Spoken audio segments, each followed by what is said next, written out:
everybody. My name is... Damn it. It wasn't me or Brian this time. Not time. Hello, everybody. My name is Eli. I am your dungeon master / archivist for 20-sided archives.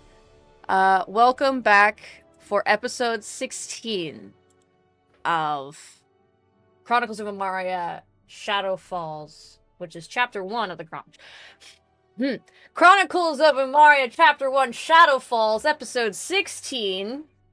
There you go. There we go. I am joined, as always, with Jared. Howdy. Casey. And Brian. I want an otter. That's nice. Who wouldn't want an otter? Well, luckily, we're in the otter rise. It's still like that? What's the timer at? It's a little artificial because Casey gave it away, but what's the timer at? 6 minutes. You timed it? You timed to see how long it would take me to see... Yeah. As you guys can Brian mentioned otter, I had to say we're in the right place. As you guys can see, my players see me as nothing more than a fucking joke. You write the best world, and we like to put a little pencil mustache on it. I can't be mad. Yeah, I am Hey, compensated for my if you're the jokester, we're just the circus that you run. You mean the ringleader and the clowns? There we go. You are the jester, we are the juggling orbs. Wow. As always, they are playing in their respective roles as Jared as Seven Winterfall, Casey as Redwood of Velicotravo, and Brian as Chisel Havard. I have a very long ass name. Chisel Havard? No, Redwood of Chisel Havard of the Knotted Rise. Of the Knotted Rise. That's 6 words. No one's talked to me about him. Yeah. So, let us continue from where we last left off. You had all made your way further and further into the Knotted Rise, having needed to survive a golem made of stone and ice, which you put together was created by the giant Frostbringer, a creation deity from thousands of years ago who had suddenly gone missing shortly after the world's creation. He is claimed for being worshipped by gnomes and dwarves for his accomplishments of making the mountains and rivers within the area of the Knotted Rise. After basically discovering a holy relic, after destroying an equally as holy a relic that is the golem, in order to survive, you all continued your way further and further into the mountains, surviving another trembling of the mountains as a avalanche of boulders, a landslide basically, came upon all of you. After some quick thinking from everybody in this group, and sheer force of will and stupidity, you all managed to survive, none of you taking very little damage, if any at all. I took 5, and that's about it. That's about it. And afterwards, you were all found by many members of Chisel's family, including his father, where they had led you to an in-mountain passage that would just simply take you straight through a variety of checkpoints until finally landing upon the Havard home. To wait for Brian to sit down. He just got food. He can hear. Yay, you can hear. We were waiting for you. Shortly after the family had brought all of you into a checkpoint within the mountains, it was Chisel was informed by his father that 30 family members died, including his younger brother, Alexander. I was wondering if it was Alexander or Jonathan. Jonathan is your second cousin, twice removed. I thought it was third removed. Twice removed. It is also with this information that Chisel had learned that he, in order to secure the bonds between his family and another gnomish family within the mountains, had to get married. It is right here where we pick up. We're gonna change the music here.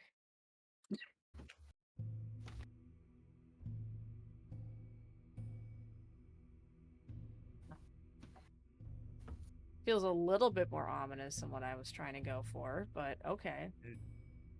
I mean, it's marriage. Marriage. When I'm You know- basically a teenager. You know, actually, you are the only person in this group considered to be an adult. That is true.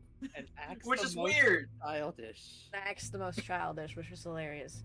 Especially if Hey, you I've been pampered all my life due to my blindness. So especially it's really funny if you consider also as well that Casey Redwood aged backwards 9 years. So he is basically a toddler in Relax, he's 18.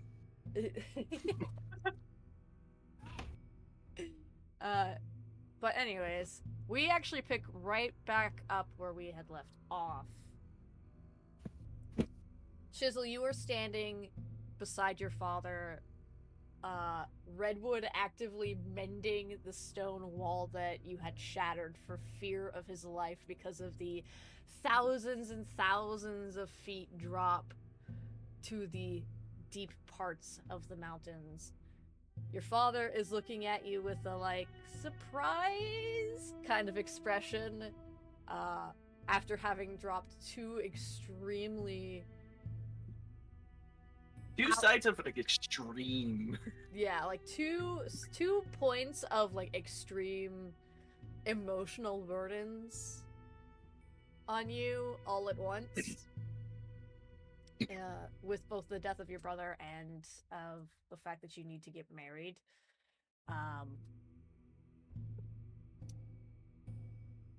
And he's like actively looking at you, and he's like, so as I said before, there is no obligation in terms as to the person you wish to marry, but you do need to marry.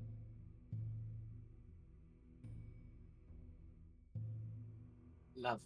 Now I don't even want to share the thing that I found out. You know I wouldn't do it if it wasn't for the... I wouldn't have agreed to it if it wasn't for the benefit of our family. And you wouldn't have agreed if it wouldn't help the other family because you are that kind of person, and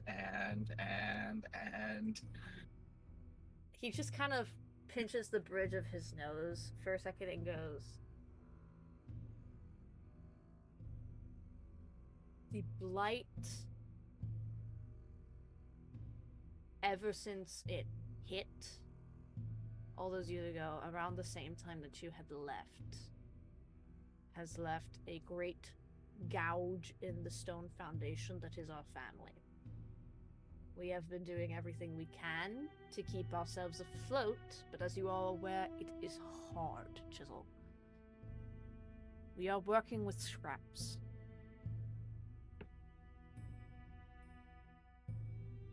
As he actively shoves food in his face. Look, man, we be human. Fair enough. no, you're an elf, and I'm a halfling. Okay, then I will back you up. My bad. I don't feel sorry about it, so meh. What? But Chisel's just going to sigh in resignation since he doesn't really have a choice. I mean, in hindsight, you and this person may get along really well. He kind of gives you a look of like, I hope. It's- Yes, I do hope we will get along, but I don't know how long I'll be staying because we are on a quest. A quest? What quest? To Oh yeah. Hey, go ahead, Chisel. You explain it. It's your father. to find a way to end to find a way to end the blight. He looks at you in disbelief, but in like a dreaded disbelief. Like, you're joking. There's like no way. And he like takes a second as he like goes about a good way to stay this. Next he goes, who had this quest for you? Like, did someone summon you? Was there like some sort of, like, what caused you to be chosen for it? You and your companions. Really, time and place. Hey, it's this nice cleric folk. Look, You know, Ben Kashavik, right? Ah, yeah, that's his name. You remember him. I've heard his name in passing before, but I've never had interacted Oh, right, you were- with him. You were out looking for. You were out on a party when he came to visit.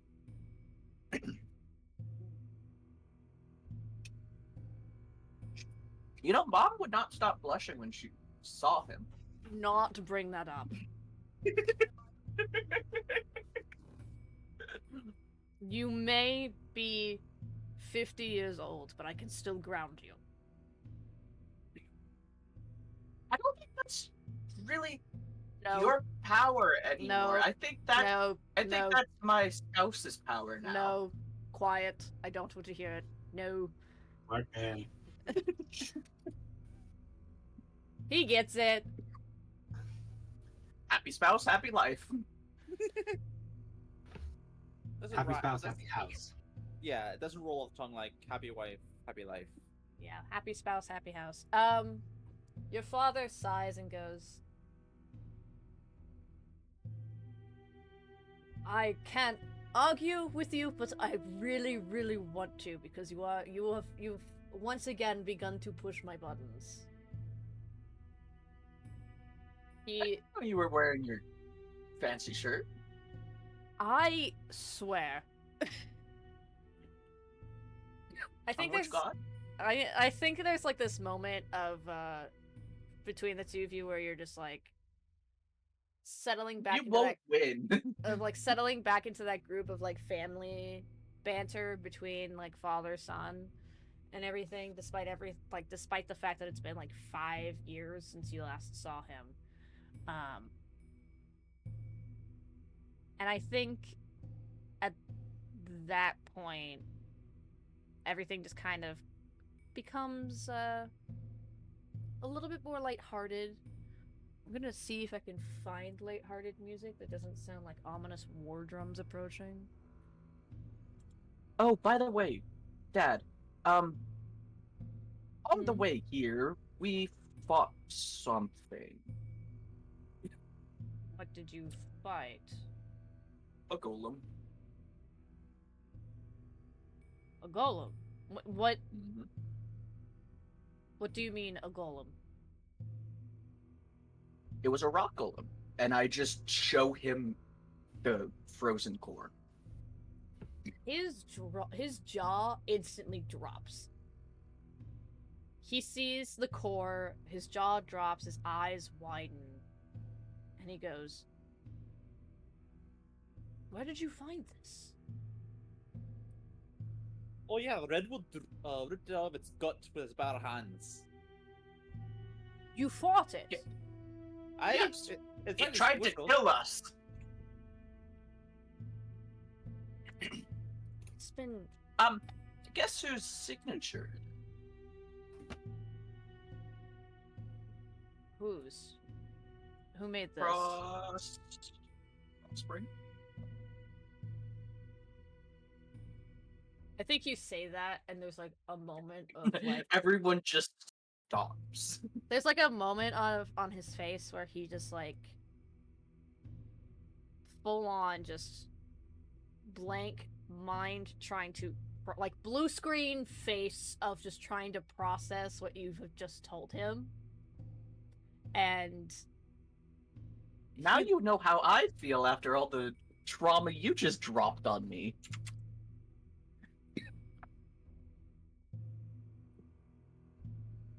he takes a moment to choose his words carefully and goes, hang on one second. Gragathum. Krakatoa. Also, That's not why the sure- music was so dreading. Yeah. Also, I'm not sure if chat can see the roll 20 bosses, but as you know, Devin As soon as they explained started where the mentioning, core came from, he's like, Redwood got it. We stole it from a god. Redwood cast Pass Without Trace. yeah.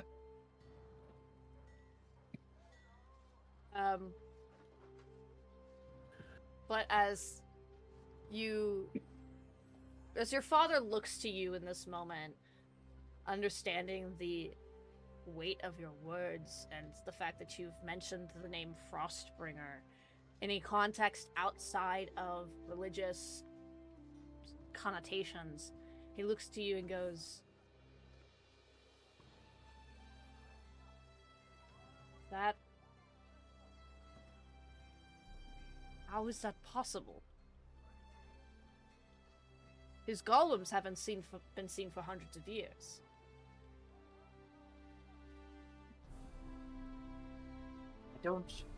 I don't know. But it could be because they were unearthed by what you say, the earthquakes? It is a very good possibility. Do you have any inkling as to why it could have attacked you? No. I don't. Well, we shall bring this relic home, but if my sense of smell is correct, he turns around and you all look at this big stone cauldron, hot rock, boiling a hearty stew that fills everybody's nostrils. There are two large cauldrons, one for... Chisel is clearly not the only vegetarian of the group, of the family. So there is a cauldron filled with a more brothy vegetable soup, and then there is like a proper like hearty full meat stew from like venison and like boar and things like that, all mixed in with like potatoes and other delicious ingredients. And he claps his hands and goes, "It is time to eat!" And a processional of gnomish people line up like it is a buffet, all of them being handed bowls by one gnome, and they split depending on what their preferences are. Oh, this got dramatic really quickly. That's not what I wanted. Nope.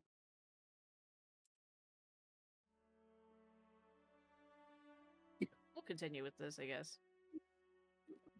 I can't find anything that fits up. I need to like look for uplifting music, or else this is just gonna be really awkward for the rest of the campaign. But the family splits off into two separate lines, half and half, almost completely evenly, of people going for the soup and others going for the stew.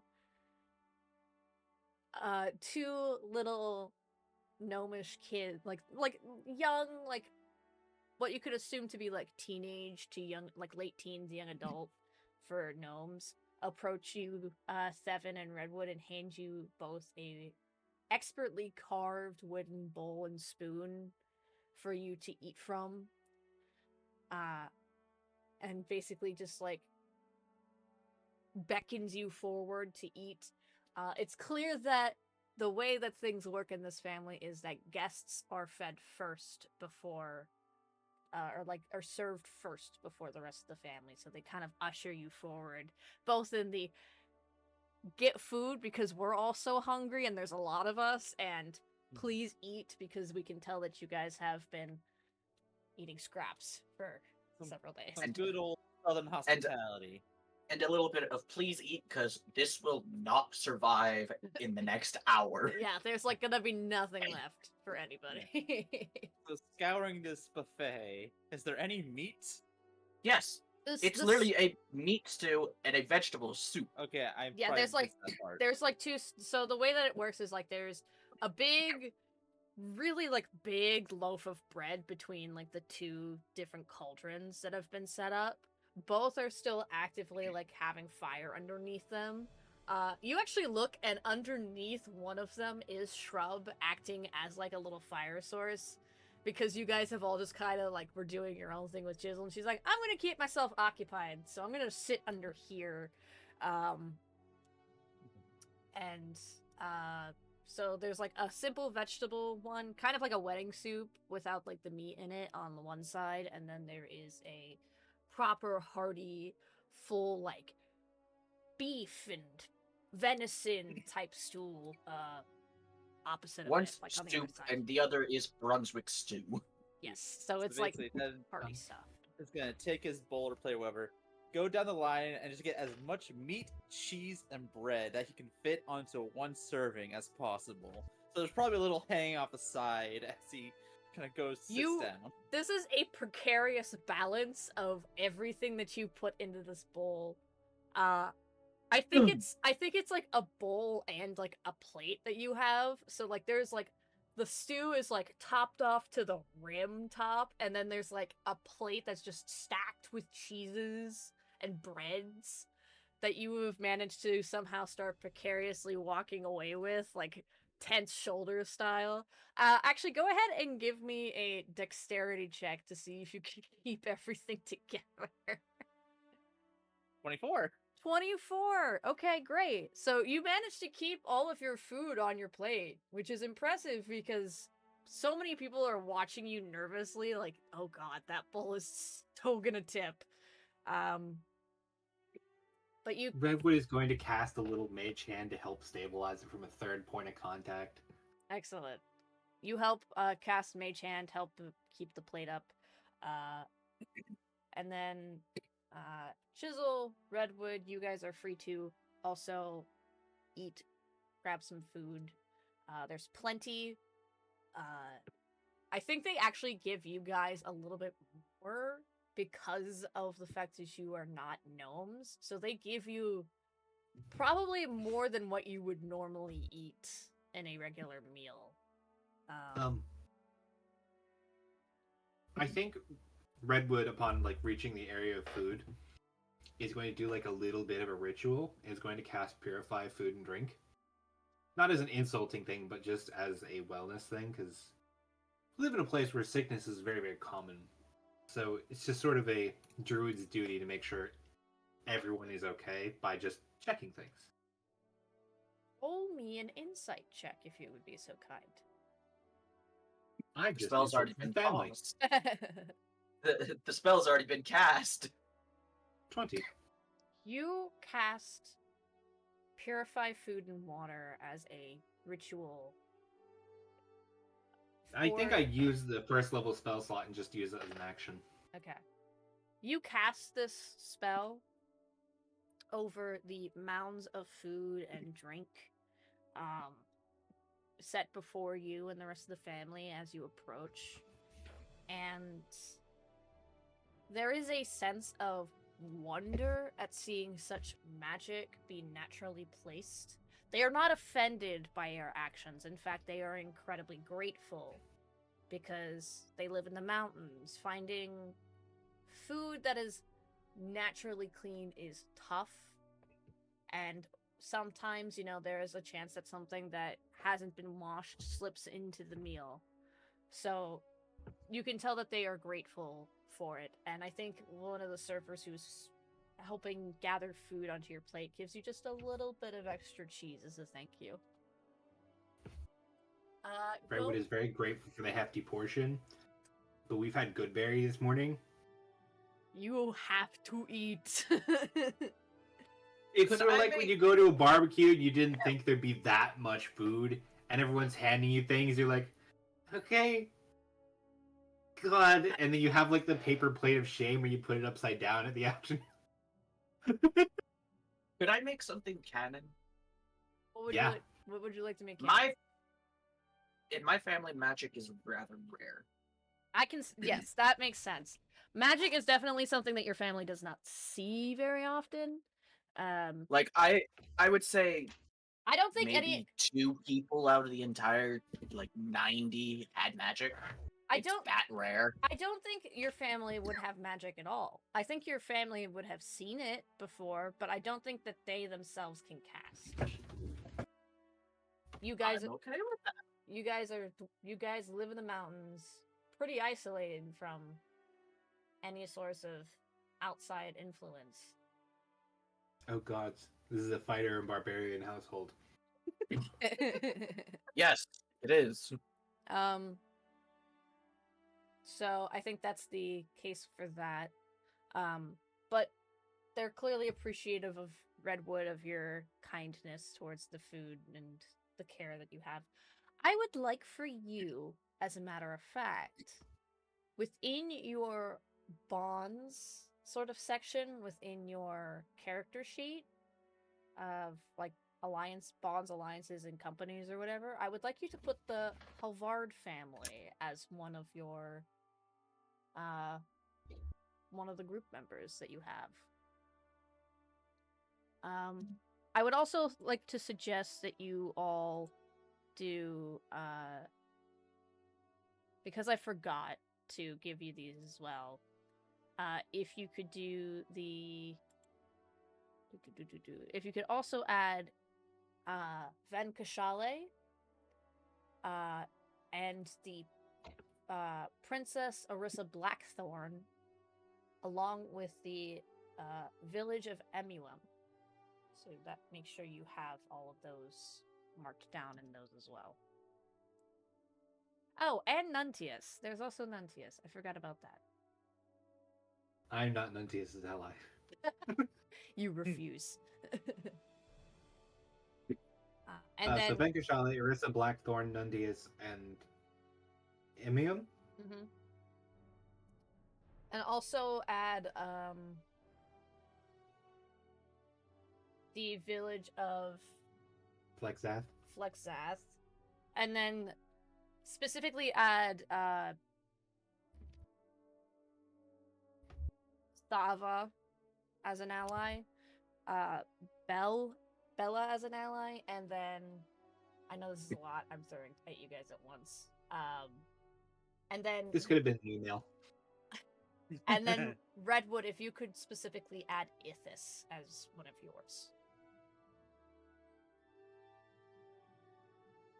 This whole meeting could have been an email. Now everyone roll con saves because it is party food. I don't think they would need to. I thought you were about to say something bad happened. I'm like, I purified it. We're good. What's up? You're not need to roll Constitution. The food is excellently made, as it would be from multiple hands working together to make it. Everyone eats and drinks and revels in the company of a returned family member, having appeared with the intention of purposely coming home. And shut up, Jared. Motherfucker did fucking air quotes at me.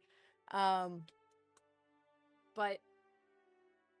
I think everyone, after eating, drinking, conversation being had, there is finally a chance for you all to rest after being in such a cold winter environment, now in the shelter of all shelters away from the winter storms outside. You all sleep the night away. Obviously, you do not need to mark away any rations or any of the like for this evening. Brian, regain your 5 HP. Yee.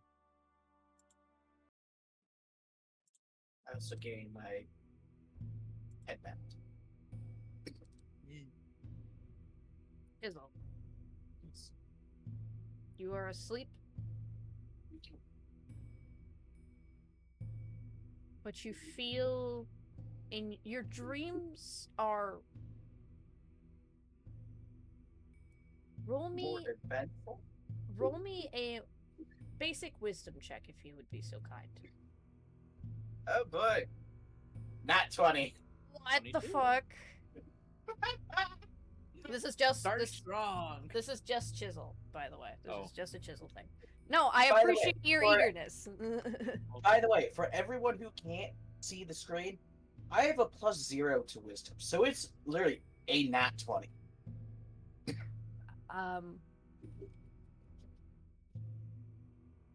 You, Chisel, have very much the feeling that you are asleep.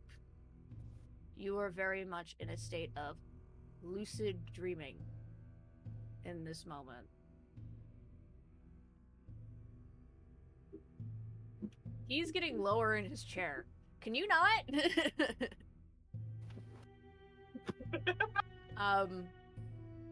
This very much feels like a lucid dream. There is a presence within your dream that is powerful. It is cold, despite the lack of environment around you. There is a fog that blankets the ground of this large black space that you are in. You hear a deep, rumbling voice speak to you.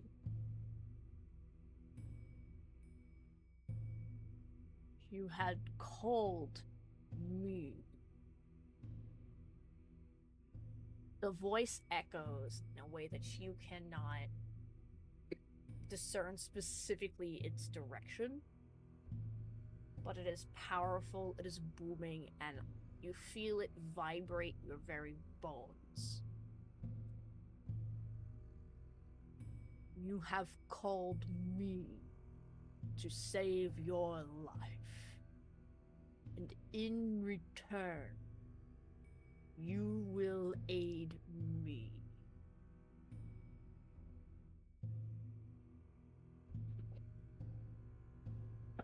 Could I ascertain the name of the person who saved me? Did you actively ask this? You are a little quiet because Yes. you are further from your mic. Yes, I did ask that. Okay. Roll me a persuasion check. Oh boy. 4. I used up all my luck on that wisdom. Yeah, check- like on that one at wisdom 20, check. you are fucked for the rest of the session.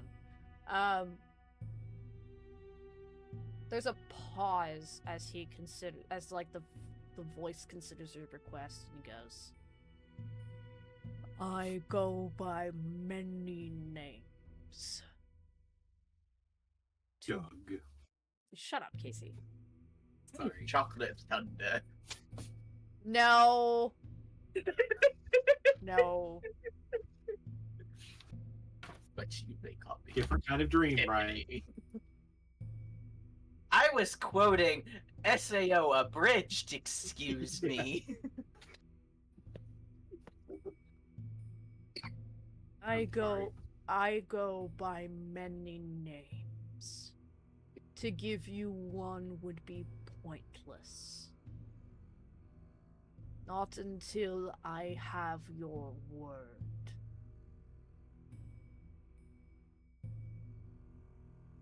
Well, if it's to repay a life debt, then you have my word. There is a deep, rumbling hum that echoes through this space in your mind.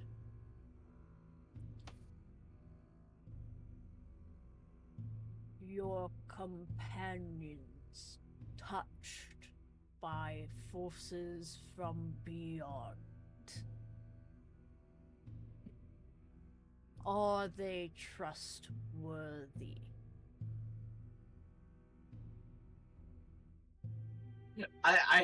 Sorry. I'm looking at Discord and seeing one shaking their head no and one shaking their head yes, like an angel and a devil on my shoulder. One of us lies, one of us tells the truth.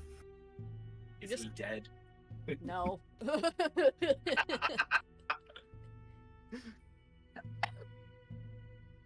I believe they are trustworthy. They have not wronged me yet. The voice pauses and considers your words.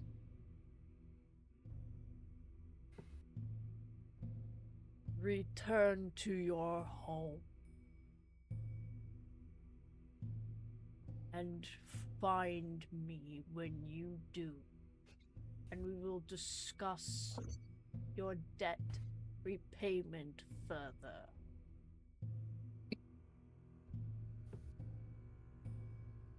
And with that, you are thrown out of this dream space. You're awakened with everybody else with several hours later to begin your trek once more into the mountains. I honestly think my family would be very confused on why Thevin and Redwood woke up so early. I don't think they would.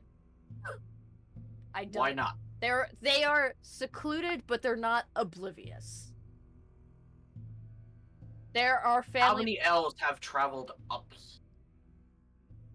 7 is literally from the base of the mountain. Yeah, fair enough. I have to remember my reflection is mirrored, so I have to point that way for Thevin. You would have to. You actually have to point downward for me because I got like the stack thing going on myself. Yeah. Yeah. Yeah, you'd have to point that way for me. Anyways, If anything, Thevin with these, since Thevin's so used to being out in nature, even normal civilizations, there's nature all around. This is like the first, like, most civilized civilization we've been to where there's no real nature around. yeah. So if Thevin's anything, out of his Thevin- element right now. Thevin's just like almost anxious a bit, as in he's up normally, he's done all his maintenance stuff that he normally does with his equipment, and now it's like normally be hunting, but there's no nature to hunt. I mean, you could hunt down. There is nature down, but that would mean death. That is. Looks over ledge, considers. No. Just No. Don't dig straight down. Never dig straight down. This is like that scene in Critical Role or fucking what's her face turned into a fish and then smacked into a rock and instantly died. But you all gather your supplies, prepare yourselves. I think Redwood, you've been in caves with shrub before, but you've never been in like a mountainous cavern carved into it. Shrub glows as she moves through the space. Like, she emits like a warm red and orange glow in the darkness of the space. Which makes a little sense considering several things, but above all else, a little odd. That's... It's interesting. I'm just currently clinging onto Redwood's sleeve because I can't see. That is I true. don't have my headband activated. That is true. You cannot see. I realize we have the dark vision, but it feels like I'm also blind. The only life around here is the moss. Fizzle, as Stefan It's kind of empty. grabs him by the shoulders. Tell me there's like the cave bears or something I can stick an arrow in. Seven, we do not want cave bears. You don't want cave bears. Though they are scary.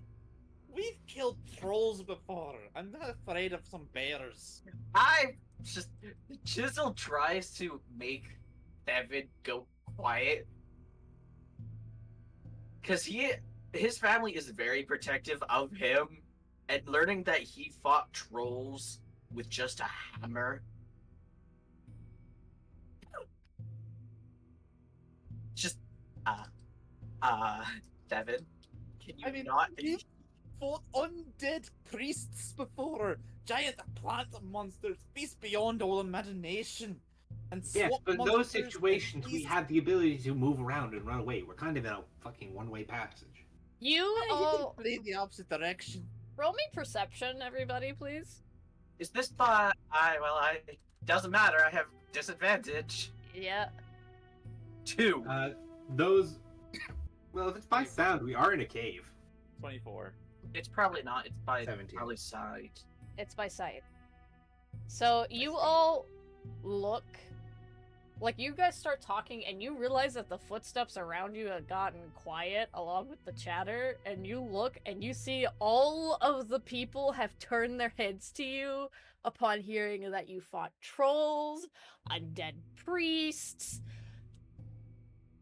monsters, a plant monster, cannibals. Like, you guys are actively, like, openly, like, full on normal voice volume talking about your exploits in a cave that echoes like no other place.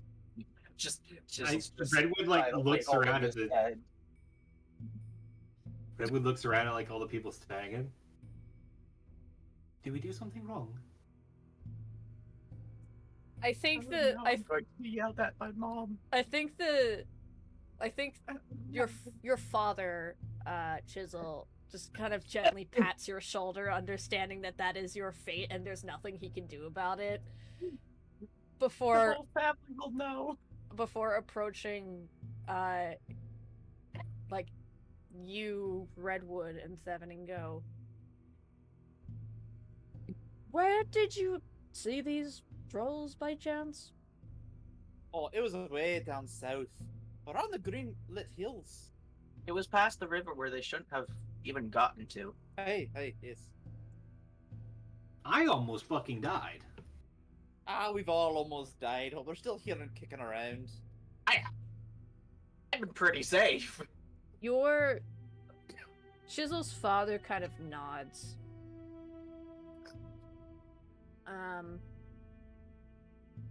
I would also like to mention that I forgot to give you guys his first name, so I'm gonna say that in passing during dinner conversations and stuff, he would have given you his first name, which is Brent, B-R-E-N-T.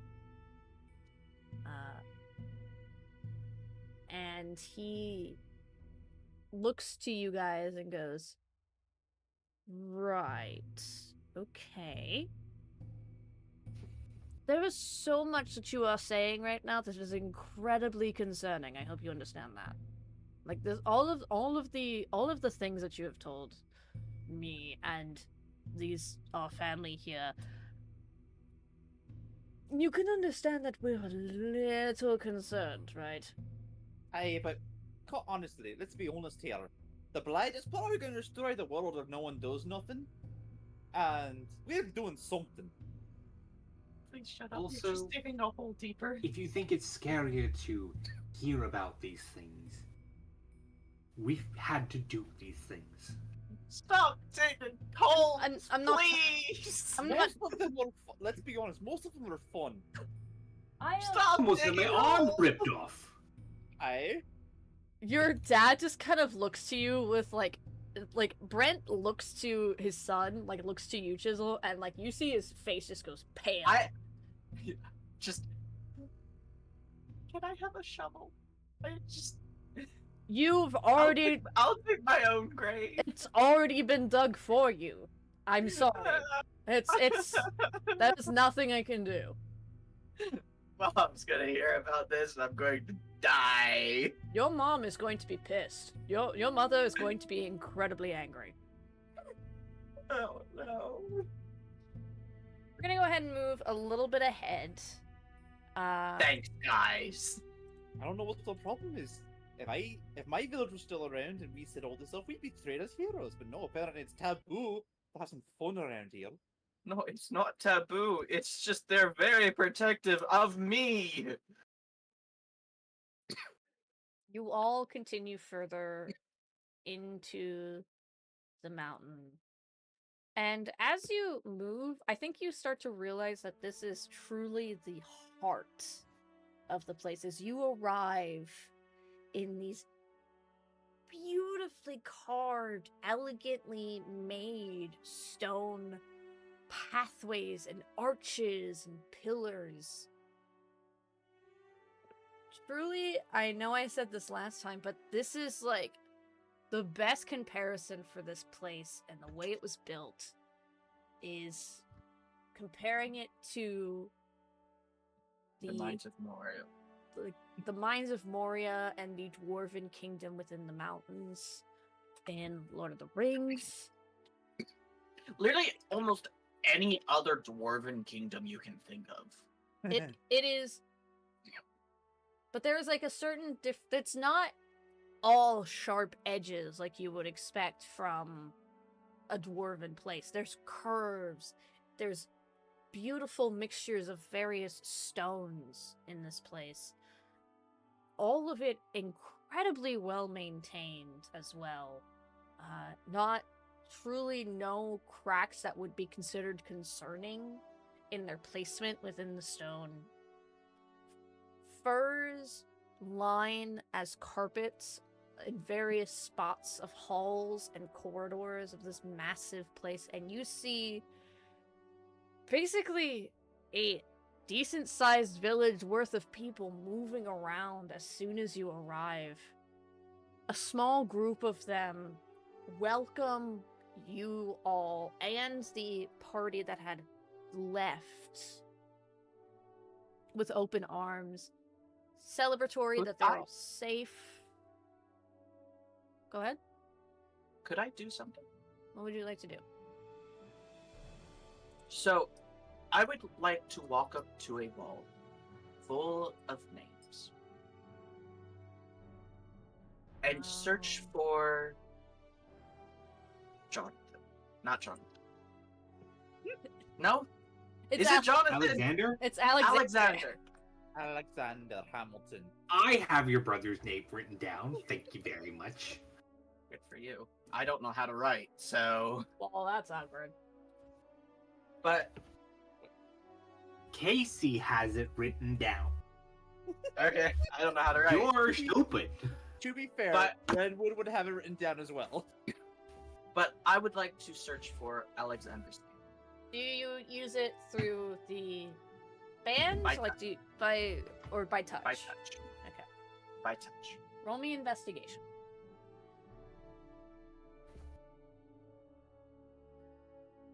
Yeah. 14. You look at all the names. You run your hand down.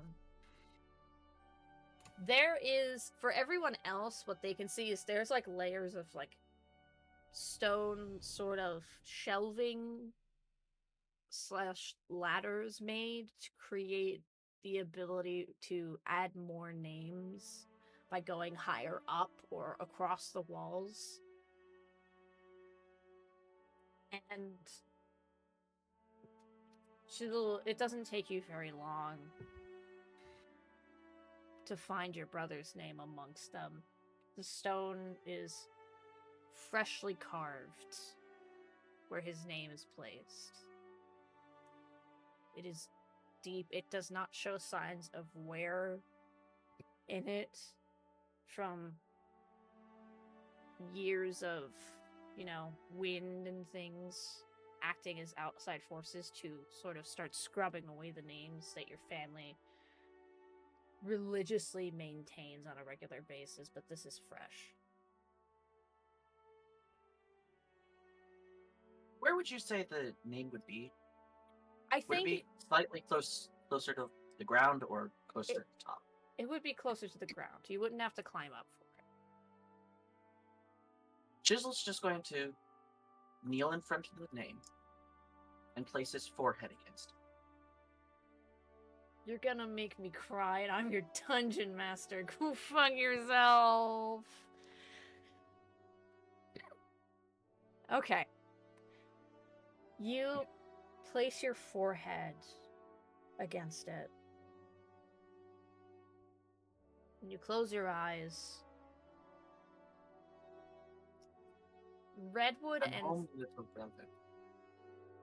And I'm sorry you couldn't have seen me arrive.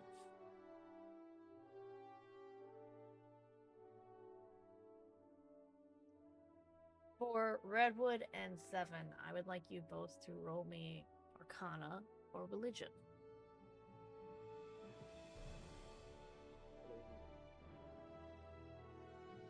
Both are the same. 13. I guess I'll do religion then. 7. I'm not sorry. You are shouldn't- terrible. You killed him off. I did kill him off because you gave me nothing. I'm literally a guy who comes from a clan of crafters. That's it. There is nothing else to go on. I worked with the very little scraps you gave me. And I'm loving the story. It's just it's literally he had no backstory. Anyways,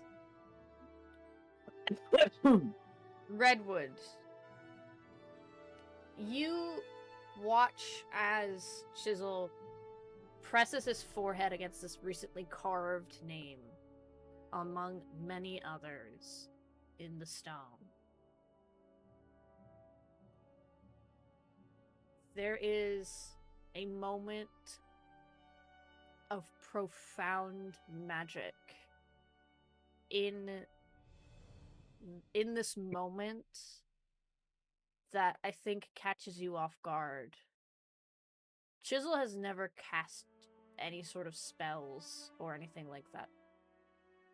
But it is clear that his desire to reach out to his younger brother has transcended beyond his ineptitude for the magical arts. Seven, you see it glow and you're like, what the fuck? Just, what the fuck? You're what the fuck? What the fuck? What the fuck? I think you get the idea that something magical is happening, but I don't think you have an idea as to exactly what. Which does kind of make sense, because Seven is newer to magic than Red. Seven's philosophy of magic is fuck around and find out. Don't really understand how it works so long it does. So it's like, neat. Yes. We're gonna die. He did basically make a mini nuke by carving into bone. Yeah, we're I dead. wonder if I can make another. Oh,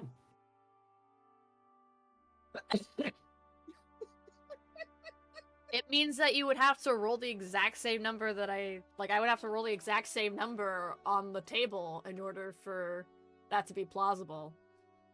But I have a lot of bones from my hunting. Some stop. scraps I haven't turned into Just yet. stop. Stop. I could see the pure disdain in Casey's face. No. Moving again, once again. Moving on. Jingle jingle, focus. There is something profound happens here.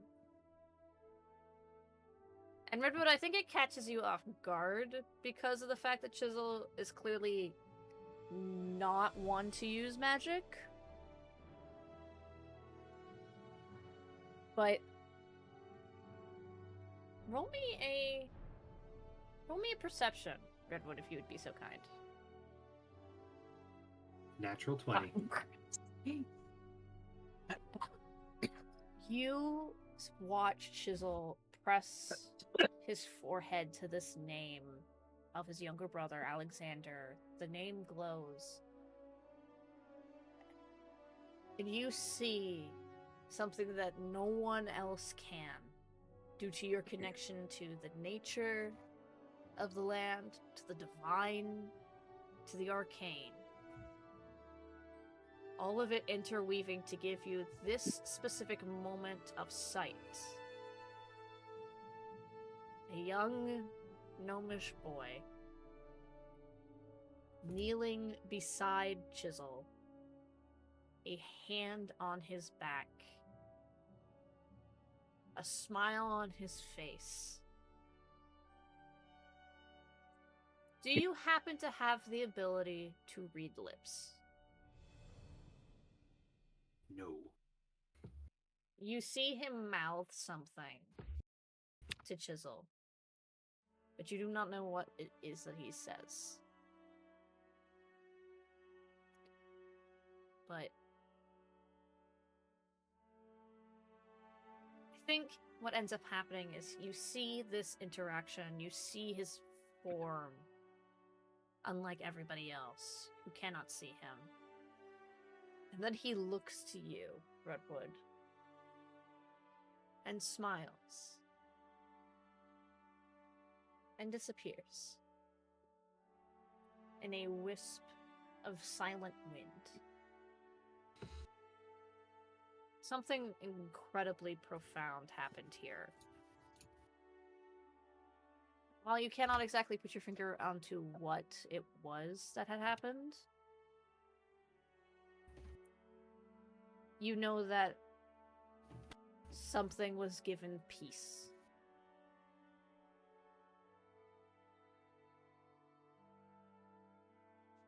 We will move on from that To hear a scream. to, in fact, you're a very angry woman screaming down the hall.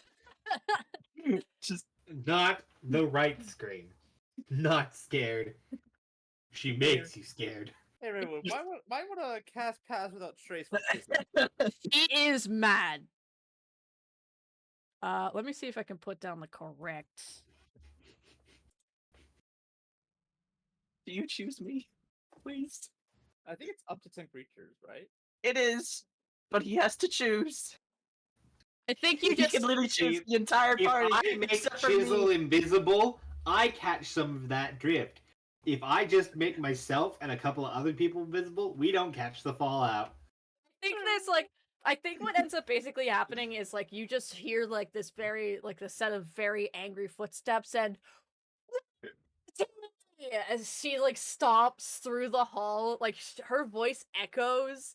There's a parting of the Red Sea of gnomes as they begin as like this force of nature, of motherly nature, charges forward through the sea of people. And do you cast this invisibility on yourself, Redwood? I cast this on me, Shrub, and Thevin. You amazingly cruel bastard. This is the equivalent of everyone in line taking a step backward. I just hear Redwood whisper and just a sound of wind just whooshing by, and it just mumbles out, "You fucking bastards."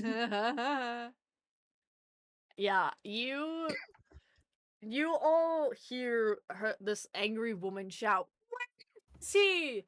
as she like stomps her way through the It's not- hall. It's not picking you up. At least Is the first half. Oh, Yeah. well, it'll pick up on stream. That's all that matters to me. Picking up this like roar of "Where is he?" and you see this stout, shorter gnome woman, stocky build, apron, made from like leathers and things. She has a bit of like dirt on her face, clearly from like cleaning or whatever. Cloth bandana that keeps her hair back. Beautiful cascade of deep brown hair with some streaks of gray in it as she moves forward. the familiar purple of eye color, very vibrant shade that Chisel clearly inherited from her as she stomps forward, grabs you by the ear, Chisel, and pulls you down to be level with her as she goes, "What is this that I hear about you fighting trolls? What is this I hear about you fighting undead? Cannibals! Have you lost your mind?" I didn't have a choice. There is always a choice, and you put yourself in danger. Again. She like waves a wooden spoon at you, like the most threatening weapon of the household, as she's just like, as she goes, "If you dare to do this again, I will not hesitate to put you in the chamber that you absolutely love so much." And your blood runs cold as she refers to the timeout chamber, which is a classic punishment for your family, where it is simply a big stone room with nothing in it except for a singular light in the top of the ceiling, and that is it. Oh no. Do I Do you make know that's prison in some ancient civilization? Yes. The DM basically just made solitaire. Not solitary. solitary confinement? Yay. And that is a normal household punishment for my family. Psychological Now I warfare. wish I hit you. Oh god. Oh. Excuse that sudden loud burst of music, but she kind of like waves a spoon at you and goes, "Do I make myself clear, Chisel Havard?" Yes, ma'am. Good. My baby boy is home. She goes instantly from like the really upset mothering to like, "Oh my god." A mother hen. She's very happy to see you again. In this moment, as she wraps you up in like the biggest bear hug that you've ever had, like rocking you back and forth. Like, Seven, Redwood, in your invisible states, you watch as this woman turns this powerful warrior that you've watched punt monsters that are like 5 times his size to like a small child in like an instant. Just from like pure love and joy for him and stuff like that. And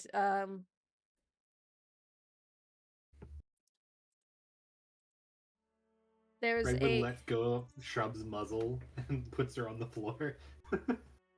I have a question. what's up? Since Shrub glows, apparently, now, and Pass Without a Trace only makes the creature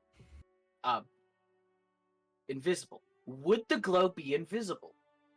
Or is there just like a glowing...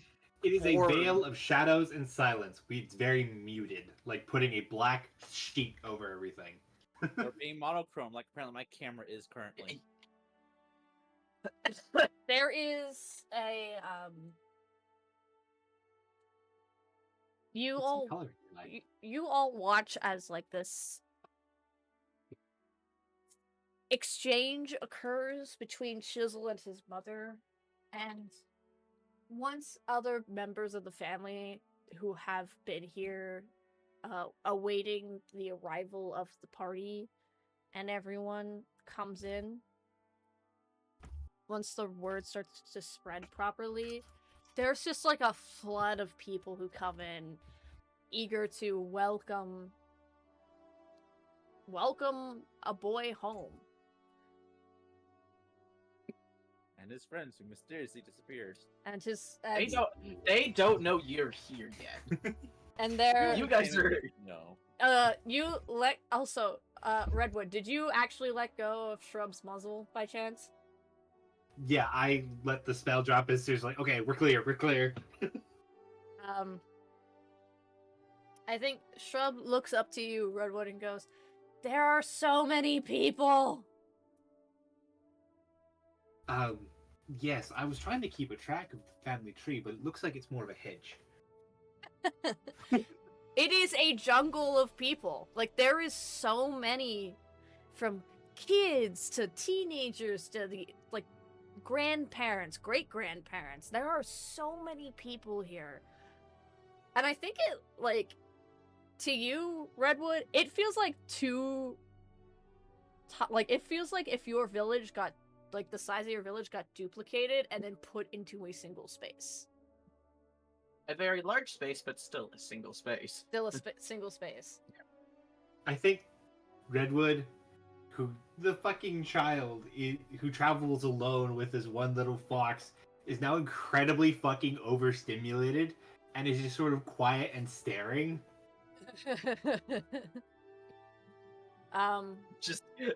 I just silently look over to Devin and Redwood pleading for help. Devin kind of has like his hand to his chin, thinking, because he's had family members come up here and interact with these gnomes before, and he's like, so yeah, the rumors were true. There's a damn lot of these bastards. You hear the voice of Brent chuckle beside you, and he goes, and we will be doubling in number if things go according to plan. Oh no. It's like a full-blown army in here. Then again, if you equate everyone's size compared to normal person's size, you got about the very village from out back. Outside. Evan, you can't say that. Actually, it's true. In terms of You body can't mass. say that. Now, sure, numbers, yeah, they have us beat, but in terms of body mass, it's about the same. Brent kind of looks at you as if, like, are you trying to size up my family? Like, is that what's happening here? Just also, Chisel, just hearing the conversation go on, just silently shakes his head. If I cast a Knowing pass there's a without few trace more purely on coming. Jarek, can it muffle him? No, but It the does DM say. could just kick him from the call. Be gone. I see the gears turning. I saw you consider it. I was considering it. For a very brief second, I was like, well, I could.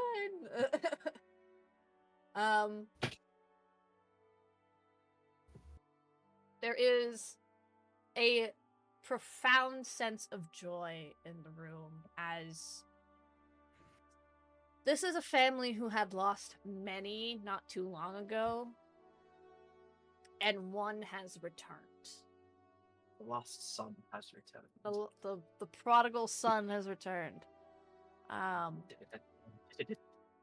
But you all look out, you see this interaction happening. And from down the hall, once more, there is a clear, like a clearing of throat.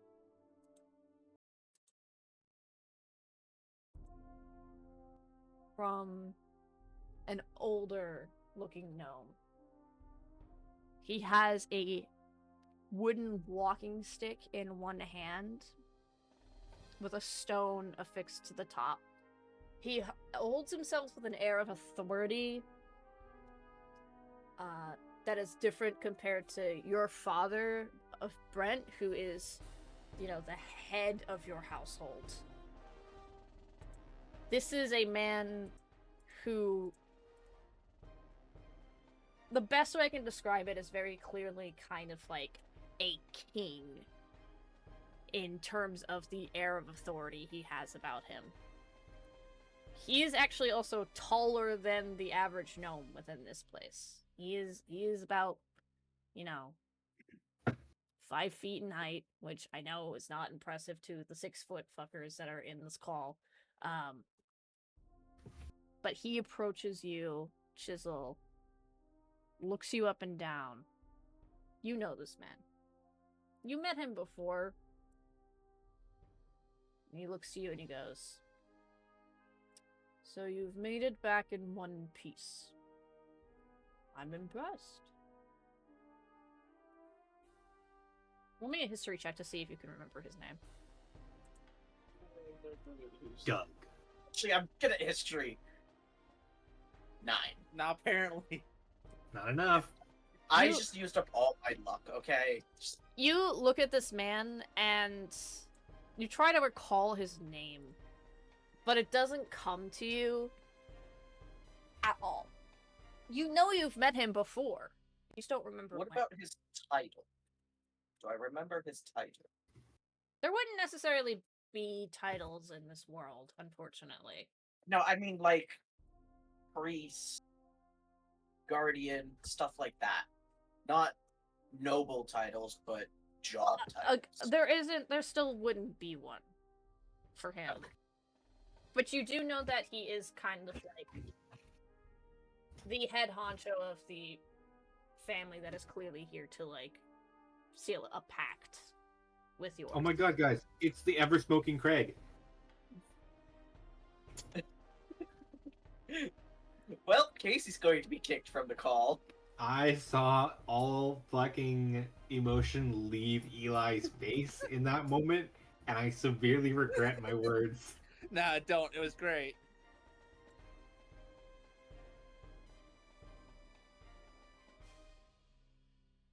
You look to this man. You know him only as Bullbit. Bullbit. A pulpit.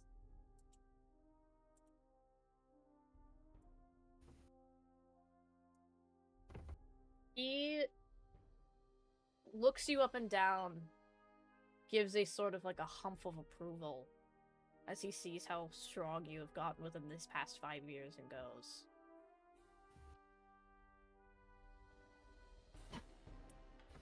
"It seems that your time outside the mountain has served you well." Hope it will continue to serve me. Roll me an... Anyone who would like to hear, roll me an insight check. Okie dokie. 16. 9. There's insight. There's insight. I mean, 12. for Redwood, that kind of makes sense because you are currently panicking. You are... Yeah, Redwood Not is... panicking, just not here. Redwood is severely overstimulated. And I think you, like, look at this, like, gathering that's happening of, like, all these people here, and it's like, holy crap, there's so much happening. And your brain just goes, completely shuts off for the time being. Seven, you look at this man, and you're just like, okay, he has authority. He knows he has authority. But to what extent does his authority reach? And why does he have an air of confidence of a man who is not yet tied to Chisel's family? Boston. Chisel, you look at this man before you and simply go, like, you're able to tell that him taking in your physique is also him sizing you up. He knows you are the heir to your family. He knows that you are the only candidate to marry into his. But that still doesn't mean that he has yet to believe that you are worthy.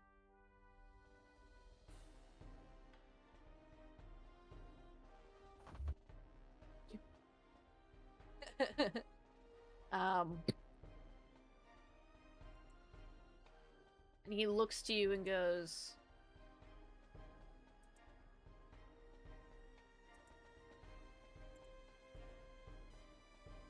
"So, what have you been doing? I've heard small little tales of your exploits outside as a Knotted Rise, but why don't you and I personally have a sit down and chat? I'm quite curious to hear of your adventures." As you wish, sir. You see, like, a brief flash of surprise at your sudden show of respect. He was expecting you to be a little bit more defiant to the authority he's trying to exude here. I'm sorry, but he has more authority than I do. even as an heir, he is the head of his own family. I know. I think there's just like I think there's in his mind like a sort of surprise of you just suddenly being like, of course, absolutely, whatever you wish.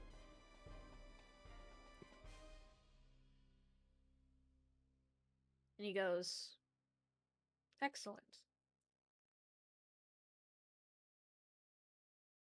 And just simply walks away from this interaction and like heads off to a separate portion of the quote-unquote homestead of this massive mountain. You see your father like visibly relax as soon as Bullbit leaves and goes, oh. He like puts his head in his hands for a moment and goes, that was probably the smoothest interaction that we've had with him since he arrived. Well, I hate to say it, but none of you are marrying into his family. No, but At least the first one, too. your mother, like, looks to you, her lips in a like, pursed into a thin line and goes,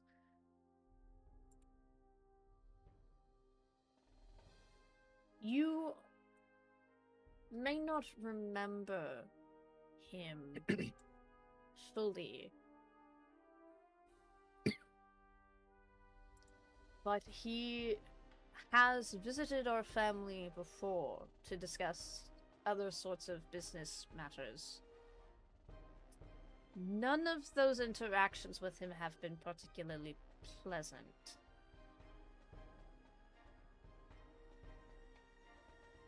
Your father then interjects and says, even though he was the one who proposed this marriage in order to secure the safety of both of our families,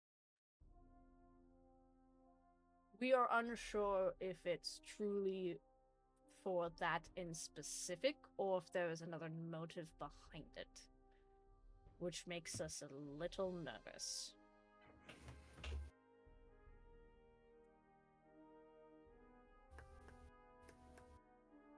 Yes. Well, I do suppose it is time for us to go talk, I suppose, and explain to Mother what I... Your father nods and goes, very And maybe well. bring Grant as well. She knows more of this stuff than even you do. What was the name that you gave? Grandma. Grandma. You're gonna have to be specific about which grandmother, Chisel. Yes. I've only called one person Grandma. I've called everyone else grandmother. Easy cop out. Oh, okay. Grandma Smith. Don't... Is she still around or just... Grandma butt whistle. You mean grandmother Mariah? Yes. Yes, we will. If she is awake, we will bring her. Always snapping. She's old! Yes, but she naps more than me, and I sleep for 12 hours. You still haven't fixed that part of your sleep schedule. No, I haven't. Honestly, he's a bit of a nightmare. He just kind of sighs, and your mother, like, I think there's like a moment of your mother getting ready to threateningly raise the spoon once more, and then is just like, no. Not today. But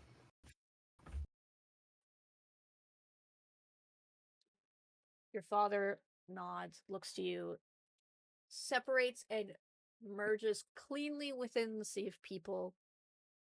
And I think this is a perfect place to call it, because I am sweating and dying. Oh. And it is hot. So, thank you everybody so much for watching. We hope you enjoyed this episode of Chronicles of Umaria, Chapter 1, Shadow Falls, Episode 16. We will pick up where we left off next week, the week after our next episode of In the Margins, our lovely little talk show where we discuss everything that has happened up to this point. Thank you so much, and we'll see you next time. Yay. Bye! Bye. Bye.